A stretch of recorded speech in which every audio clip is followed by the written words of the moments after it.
Assalamualaikum warahmatullahi wabarakatuh.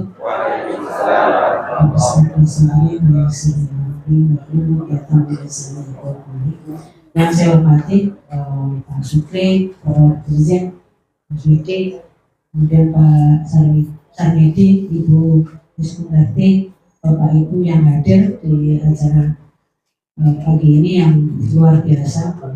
Di belakang ada teman-teman kami, Pak Yudi dan Bu Mulai.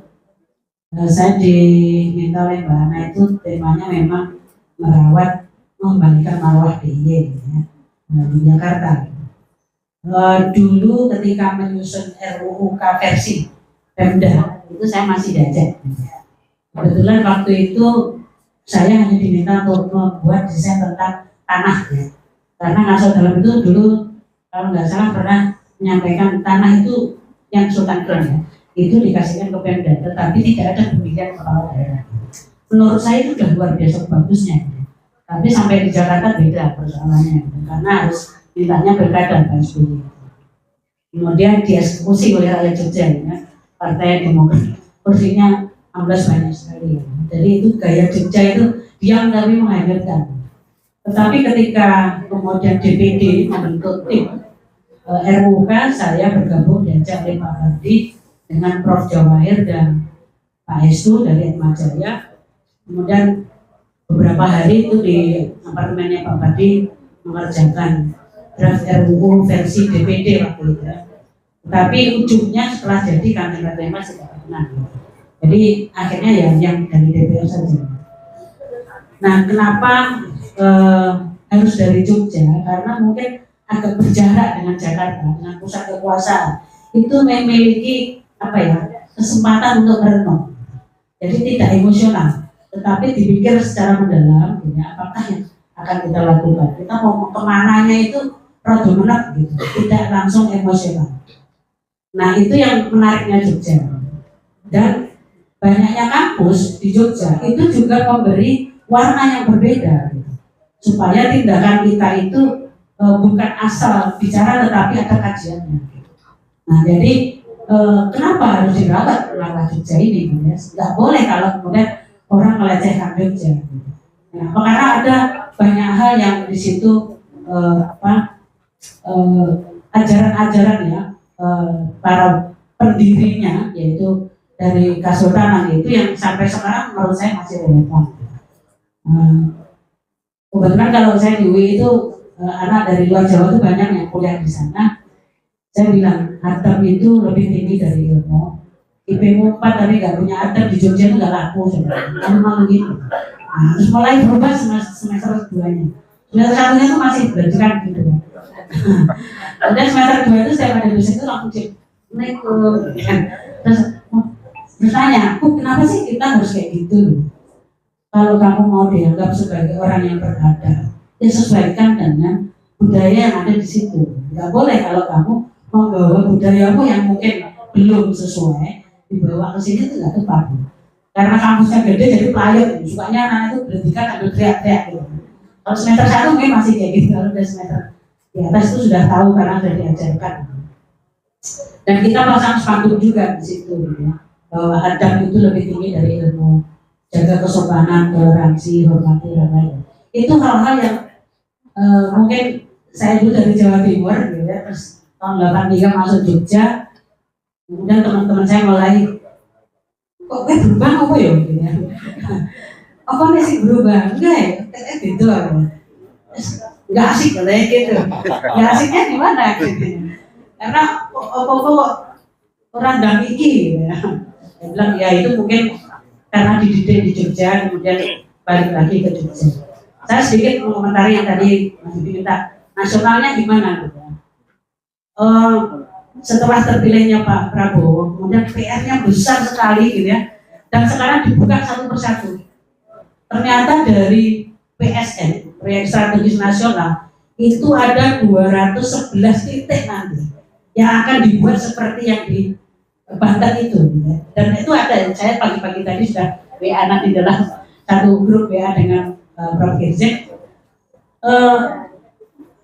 Masa di laut dikasih ya guna bangunan ya Pak Sukri ya. bangunannya yang di gitu kan,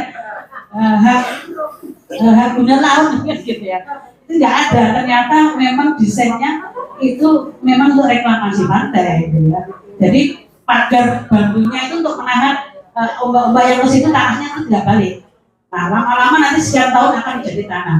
Makanya sudah dikapai menjadi HGB gitu ya. Tapi dari sisi itu saya nggak paham tentang hukum pertanahannya. Tadi pagi saya hanya berkomentar dengan Prof. Dirjen itu, ini jelas bertentangan dengan pasal 33 UUD 45 gitu. Bumi dan air dan kekayaan alam yang terkandung di dalamnya dikuasai oleh negara untuk sebesar-besar kemakmuran rakyat. Itu betapa ya pendiri republik itu futuristik ya. Sudah berpikir yang sangat luar biasa. Ini kekayaan Indonesia sih kata pos-pos gitu ya. Apa ditandur ini langsung jadi gitu kan. Itu semua dikuasai negara, itu bukan dikuasai kayak perdata gitu ya. Tetapi untuk dikelola, nanti keuntungannya itu dikasih ke rakyat. Maka ada keadilan sosial bagi seluruh rakyat Indonesia. Pancasilanya ada di situ. Nah, itu yang mungkin PR besarnya Pak Prabowo yang harus berbenah satu demi satu gitu ya. Dan itu 5 tahun menurut saya kok nggak cukup gitu ya. Kenapa? Karena 211 titik itu kalau sekarang saja untuk Banten, Ibu tadi sudah mendikau kalau kita juga ingin mendorong bantu yang di sana baru dapat 10 km ya, gitu ya. Kurang sekian puluh kilometer lagi karena bambunya sudah lekat dengan tanah gitu ya. Jadi nggak gampang kalau dicabut-cabut begini. Gitu. Itu hanya simbol sebenarnya. Gitu. Betapa kita diwarisi oleh presiden yang sebelumnya kekuasaannya kayak gini ternyata. Nah jadi PR-nya besar. Nah, apa yang bisa kita lakukan dari Jogja selain berdoa gitu ya? Ya kita selalu membuat opini publik gitu bahwa ini nggak benar. Kemudian menteri yang harus bertanggung jawab itu, aduh itu udah sekian banyak menteri nanti akan kena gitu ya. Kalau menteri ATR BPN yang baru memang dia nggak tahu. Pak AHY jadi menteri BPN itu baru saja. Yang digantikan itu Pak Hadi, gitu kan?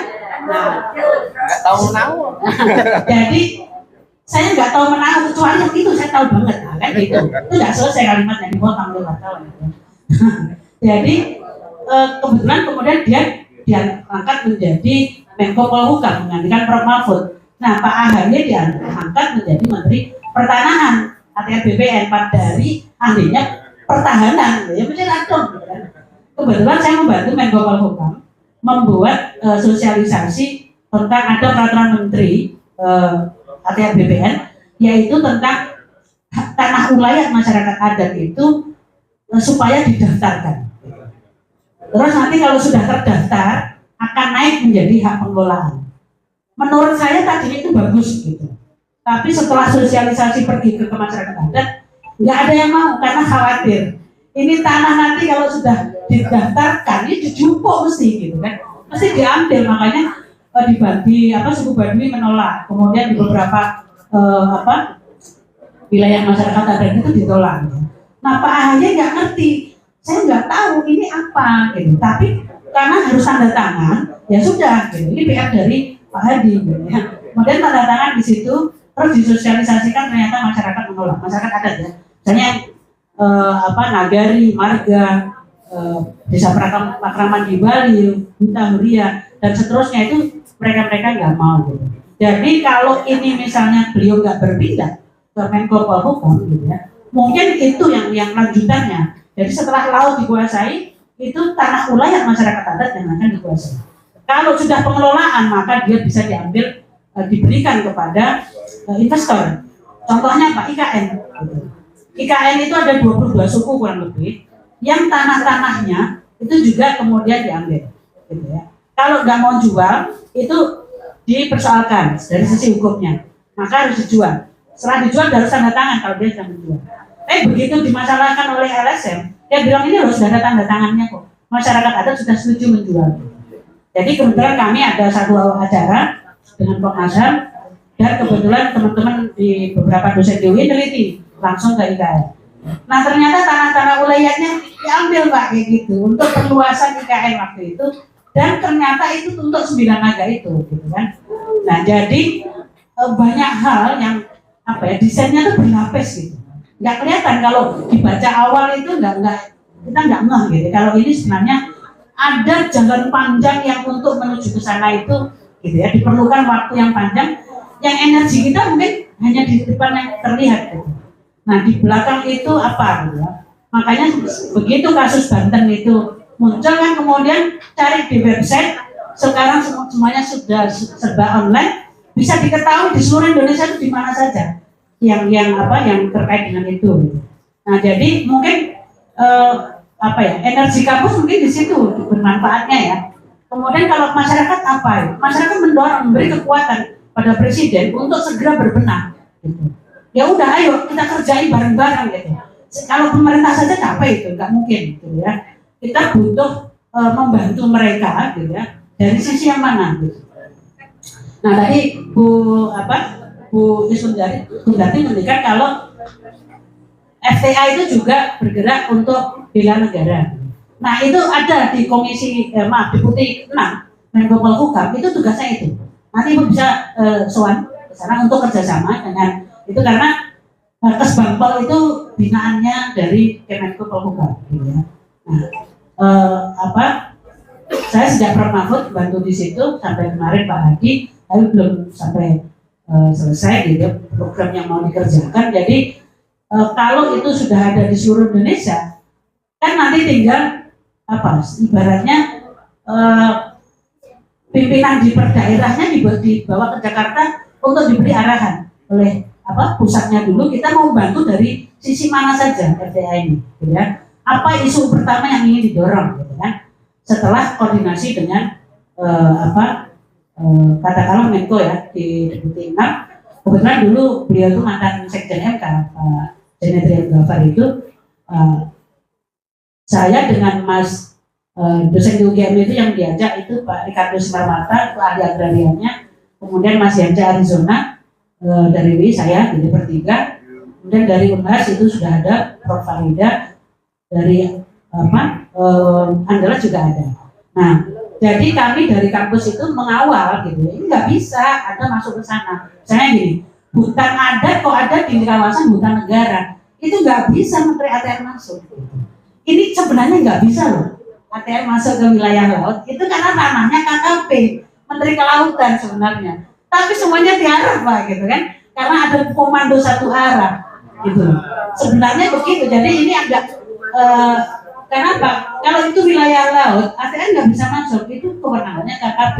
Kok bisa muncul sertifikat? Itu pasti koordinasi setidaknya, gitu ya. Nah di wilayah hutan saja, kalau itu hutan adat di dalam wilayah hutannya negara, itu juga harus diatur dulu. Jadi gini, masyarakat hukum adat itu kan tidak ada cantelannya di konstitusi, itu ada. Kayak DIY itu ada di pasal 18B ya, Undang-Undang Dasar ayat 1. Negara mengakui menghormati satuan daerah khusus atau istimewa yang diatur dengan undang-undang. Ayat B-nya, ayat 2-nya, negara mengakui menghormati kesatuan masyarakat hukum adat sepanjang masih hidup, tidak bertentangan dengan NKRI, diatur dalam undang-undang. Nah, diatur dalam undang-undang tadi, itu sampai sekarang nggak ada masyarakat adat itu regulasinya, undang-undangnya itu nggak ada. Kenapa? Ya karena supaya sumber dayanya bisa diambil, gitu. Nah, akhirnya masyarakat adat ini berjuang terus minta supaya diakui. Akhirnya dapat payungnya di Undang-Undang Desa. Di Undang-Undang Nomor 6 2014 itu, desa atau desa adat itu ada di situ. Nah, statusnya supaya diakui oleh negara harus ada desa adat yang dipayungi oleh Perda, peraturan daerah tentang desa adat. Nah, ternyata itu juga bagian dari permainan juga gitu. Ketika sudah ada perdanya tentang desa adat, maka kepala desa adatnya tidak harus masyarakat adat yang asli. Bisa orang yang ditunjuk oleh bupati untuk menjadi di situ, sehingga kekayaan adatnya bisa diambil. Tuh Mbak. Jadi semuanya itu serba gitu. Jadi hanya baik pokoknya gitu. Dari ini yang kita, kemudian saya hanya di concern di situ, kemudian mata kuliah saya itu pemerintahan desa, pemerintahan daerah. Terus saya bilang jangan mau gitu, lawan dulu gitu. Gimana cara melawannya? Lewat MK gitu. Mahkamah Konstitusi, bukan di MK. Nah, hutan adat itu dikatakan sebagai hutan negara. oleh pemerintah dan DPR di Undang-Undang Kehutanan. Akhirnya oleh MK dikembalikan. Hutan adat tidak boleh menjadi hutan negara, dia kembali ke masyarakat adat. Masyarakat adat ngambil hasil hutan itu mencuri kok di mana itu, padahal itu di wilayah hutannya sendiri gitu. Akhirnya ke MK menang, gitu. Di MK menang, kembali ke masyarakat adat gitu. Tapi ternyata kemudian dikejar lagi pakai undang-undang desa adat gitu ya, yang dapat bantuan dari pemerintah itu kalau sudah berbentuk desa adat. Payungnya kalau perda nggak bisa, misalnya DPRD-nya nggak mau, ya SK Bupati. Jadi pokoknya dikejar terus. Setelah itu tanahnya, tadi tanah wilayahnya diambil nanti gitu ya. Jadi kayak kalau nggak salah ada suku apa ya, suku anak dalam ya, yang viral itu kan bagus banget itu. Saya kaget ya hafal pasal 33 gitu ya. Jadi isi hutan saja dihargai, dihormati, diurus oleh negara. Masa saya yang warga negara nggak diurus oleh negara gitu. Jadi sudah saya viralkan di teman-teman mahasiswa juga coba. Ini anak S2 gitu. Segininya negara itu memperlakukan warganya. Ini nggak benar loh. Gitu. Indonesia tuh nggak lahir dari Jakarta, enggak gitu. Dari masyarakat adat naik gitu kan. Coba baca pasal 18 ini kan di situ negara pasal 18 45 itu kan menghormati hak asal usul daerah yang bersifat istimewa. Itu ada ya. Di sini dikatakan pembagian daerah Indonesia atas daerah besar dan kecil dalam bentuk susunan pemerintahannya ditetapkan dengan undang-undang dengan memandang dan mengingati dasar permusyawaratan dan sistem pemerintahan negara dan hak-hak asal usul dalam daerah yang bersifat istimewa. Nah, kemudian kalau konteks DIY kemudian diatur ke amandemen pasal 18B ayat 1 tadi, kemudian masuk ke UUK, gitu ya.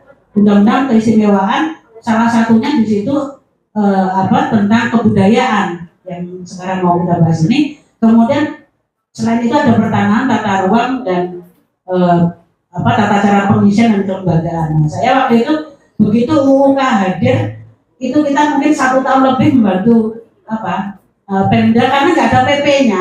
Itu kan sulit. Bagaimana mengatur setelah dari undang-undang kalau nggak ada peraturan pemerintahnya, langsung ke perda, gitu kan? Perda susah sekali gitu. Pindah-pindah hotel muter aja. Ini caranya menerjemahkan gimana gitu ya.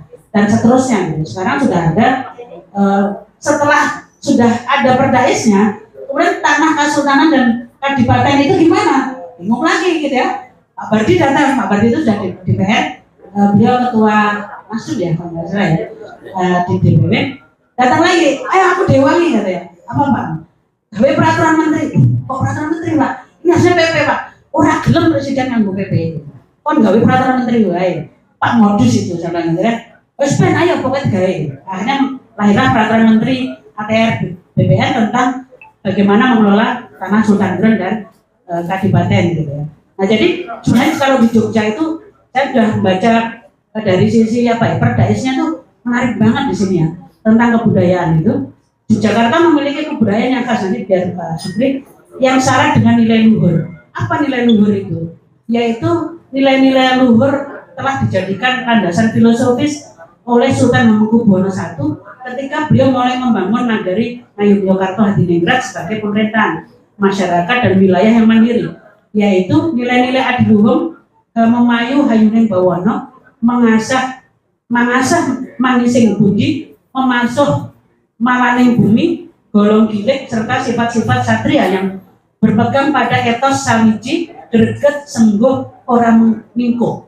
Nah ini kan filosofi yang sangat tinggi gitu ya. Jadi kalau kemudian saya masih ingat gitu ya, ketika Sultan IX itu ngaturi ke Pak Presiden Soeharto ya, sebaiknya jadi presiden itu 2 periode saja gitu. Pak Harto mengatakan loh kan nggak ada batasan itu di Undang-Undang Dasar. Setiap 5 tahun dipilih kembali. Jadi berapa kalinya nggak ada masalah. Kemudian beliau mundurkan diri ya, saya tak pulang saja ke Jogja. Dalam bahasa kita, terus memimpin Jogja. Gitu. Nggak ada sekarang yang kayak gitu, cuma ada di Jogja gitu ya. Apalagi mundurkan diri, gitu nggak ada. Itu budaya luhurnya kayak gitu ya. Kalau sekarang sudah tersangka lari, gitu kan? Lari ke kekuasaan supaya nggak tersangka. Jadi menteri malah Menko gitu kan. Nah, jadi kalau ya kita nyontohnya kok Jepang terus gitu. Jogja aja memberi contoh kok. Kalau di Jepang itu Perdana Menterinya yang mundur karena salah memilih orang menteri yang tidak bayar pajak ternyata. Itu yang mundur bukan menterinya, ya kan? Tapi Perdana Menterinya. Lah di kita itu udah dikasih contoh yang luar biasa kayak gitu. Itu pendidikan kepemimpinan yang luar biasa yang dicontohkan. Kemudian Mudoroso ketika sebelum beliau wafat di THR waktu itu ya, tentang meluruskan sejarah siapa sih serangan umum. Nah gitu kan, nanti Pak Sukri yang paham betul. Saya waktu itu masih hampir selesai gitu ya ujian S1-nya gitu, tapi belum paham banget ini apa sebenarnya, isyarat apa gitu. Setelah itu barulah Benteng itu reliefnya diganti gitu. Jadi ada hal yang mungkin perlu kita didik gitu ya kepada mahasiswa itu, ya kearifan lokal yang itu sebenarnya membawa nilai ke tingkat nasional maupun dunia. Menurut saya itu selalu kalau yang ambilnya hukum internasional tuh gini, nanti kita diembargo. Kalau nggak ikut kesepakatan kan diembargo gitu. Aku rangaruh karena embargo gitu. Wes tahu nggak mau sejarah tokoh-tokoh bangsa kita itu? Haji Agus Salim itu hanya pakai beskap, kemudian Pak beskap pakai sarung, pakai pecis, kacamataan, jenggotnya panjang. Itu masuk di PBB mewakili Indonesia itu pertama itu diteriakin gitu. Tapi setelah 7 bahasa yang beliau sampaikan, baru diapresiasi luar biasa tokoh Indonesia yang dikirim di PBB. Nggak perlu pakai dandanannya ala barat gitu. Ternyata mereka mendunia gitu kan. Terus kamu dari mana? Dari Aceh. Aceh nggak pernah dijajah. Kok kamu takut diembargo sampai gitu kan? Sana, karena kamu masih muda, setidaknya tonton film Cut Nyak Din. Itu gimana Cut Nyak Din? Saya itu ketika nonton film itu tuh getar kok gitu. Luar biasanya Cut Nyak Din kayak gitu ya. Pikirnya terus sambil mimpin perjuangan tuh sambil di Allah terus gitu ya. Mungkin kita seringnya berjuang tapi bikinnya belum. Nah, gitu. Jadi sering berteriak tetapi ke atasnya itu kadang-kadang berpikirnya akal gitu ya. Pokoknya ujungnya tapi sing kono ora nuntut ya kok. Nah, itu kan berarti perlu ada gitu ya. Jadi antara pikir dan pikirnya harusnya ketemu gitu. Makanya anak-anak kemarin waktu Pilpres itu Bu gitu ya. Yang dulu tukang demo itu terus menjadi tim hukumnya Pak Anies gitu. Terus mereka itu pada ingat gitu. Ibu dulu itu aku zaman kuliah kalau nggak keluar kelas nggak ikut demo tak kasih C. Terus akhirnya pada keluar semua ikut demo. Bingung apa demonya, ngomong apa gitu. Terus kita nanya, Bu kita, nah itulah kalau nggak menggunakan akalnya. Disuruh keluar langsung keluar, dia mesti nggak ngerti gue. Kemudian tak konsep, apa demo nih? Boleh masuk lagi. Apa yang harus demo? Demo itu SBY sebenarnya. Dia menaikkan harga BBM karena yang 5% untuk bantu Abu Rizal Bakri nalangi nomor Lapindo. Itu nggak benar itu. Demonya kemana? Ini karena masih di levelnya parlemen, demonya di presiden, demonya di ini dulu ke Pemda. Besok itu akan dibuat oleh DPR, demonya ke DPRD, biar disuarakan oleh DPRD ke Jakarta, naik wani maksudnya. Nah, akhirnya demo anak-anak itu. Undang dosen ekonomi yang paham tentang persoalan ini. Besok malam kita ketemu di kampus belajar sama mereka. Dihitung kayak gitu kan.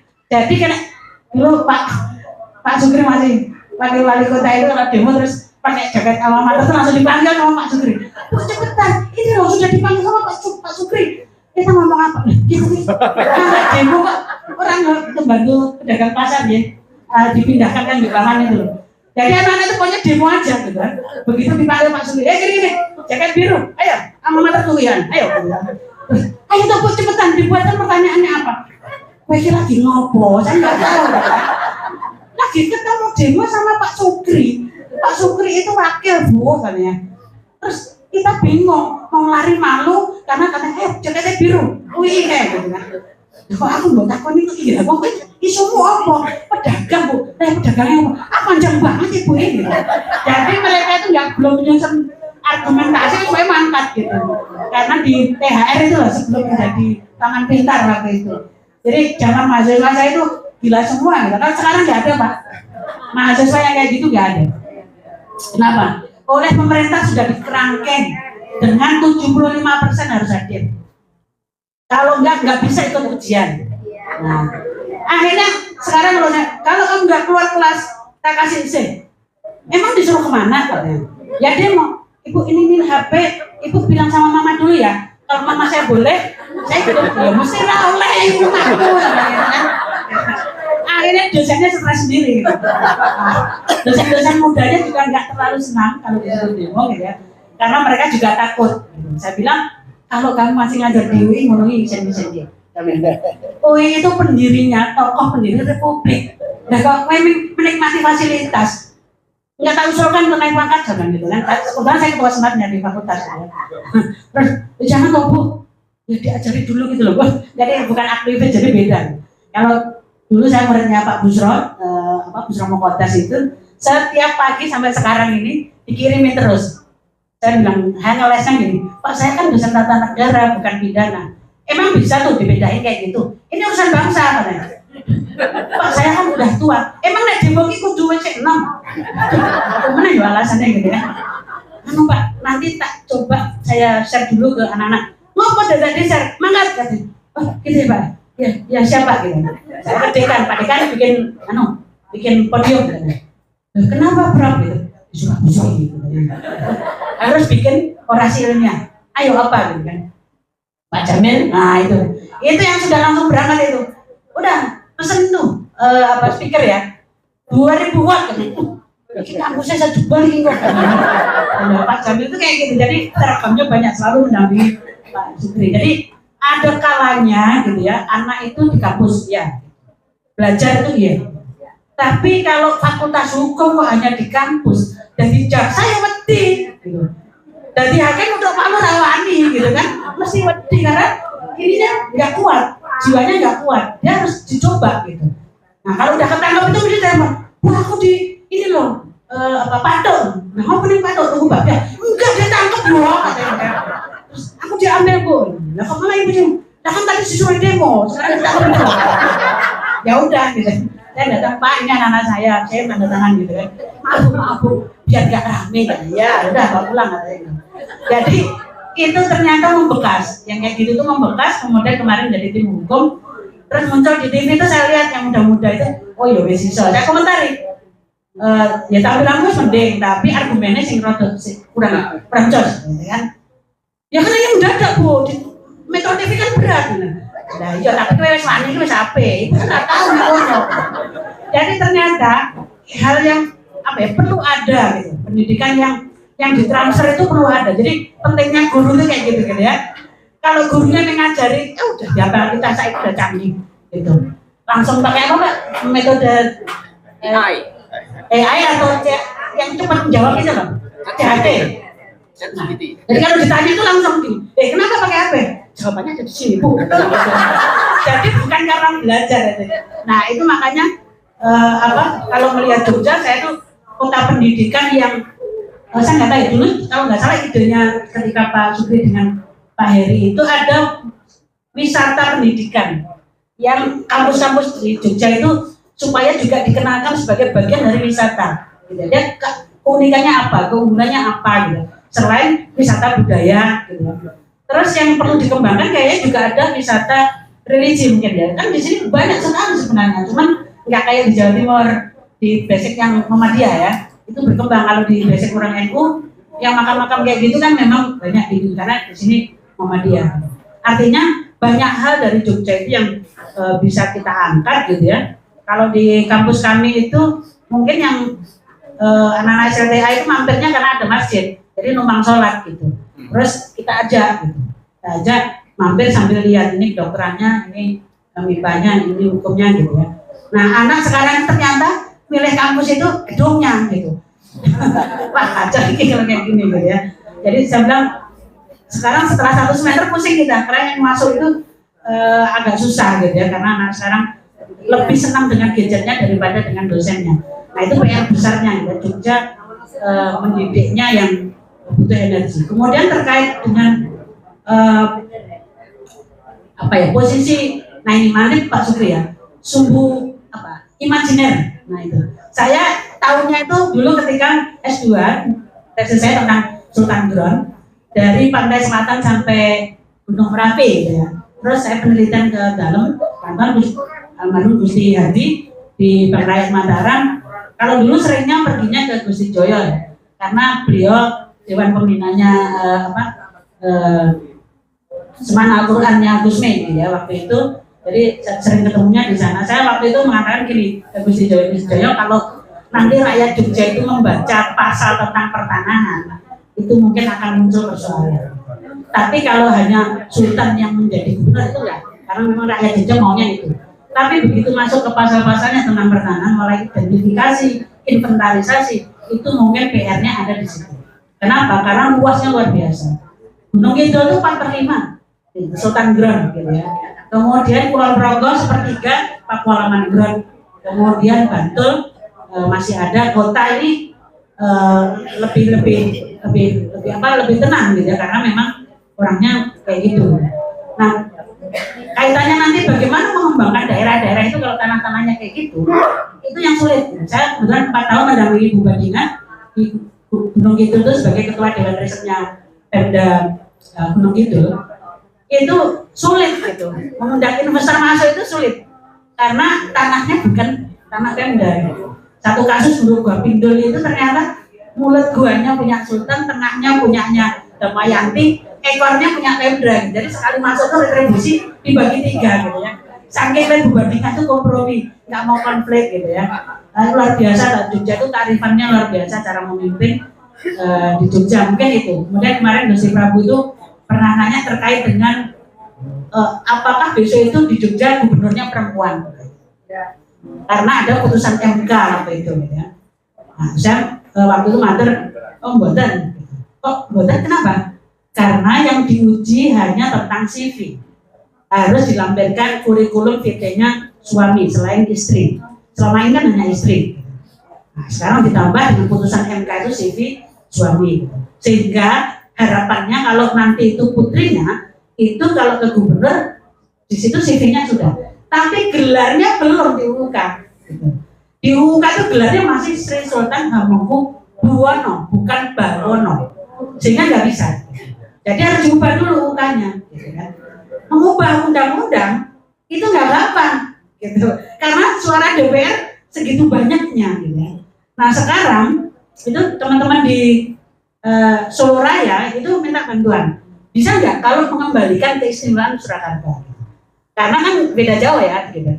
Terus saya bilang ya kalau historisnya memang di sana lebih dulu 1 September, Jogja 5 September untuk yang akhirnya dapat piagam pengakuan itu, tapi dicoba dulu. Terus Timo mengajukan ke MK, tahu-tahu Pak SBY bilang ke hakim dari Presiden nggak berkenan kalau Solo dikabulkan. Kenapa? Karena nanti kerajaan Nusantara akan menuntut, gitu ya. Semuanya pengen jadi gubernur tanpa pakai pilkada kayak Jogja. Nah itu akan heboh, gitu. Jadi nggak usah. Makanya putusannya si pemohon tidak punya legal standing, gitu ya. Aneh ya. Pemerintah kok dismissal prosesnya di belakang, gitu kan. Terus nanya, Bu ini kok ditolak? Ya itu sekarang diubah aja. Pemohonnya harus rajanya. Coba gimana kalau di sini kan putri raja, besok rajanya mau nggak? Gitu. Pasti langsung didekati oleh kekuasaan politik untuk nggak menjadi pemohon. Gitu. Nah, ketika kasus yang kayak gini ternyata sensitif, gitu. Mereka melihatnya itu kenapa kok Jogja lebih bisa sampai sekarang diberi keistimewaan sementara Surakarta tidak.